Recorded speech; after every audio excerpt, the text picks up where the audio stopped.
যাবো, নিজেকে ধরে রাখা খুব কষ্ট।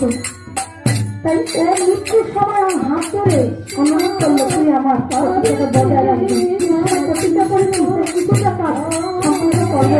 আমি তখন জানি না মারা যাবে, একটু আশীর্বাদ করবো।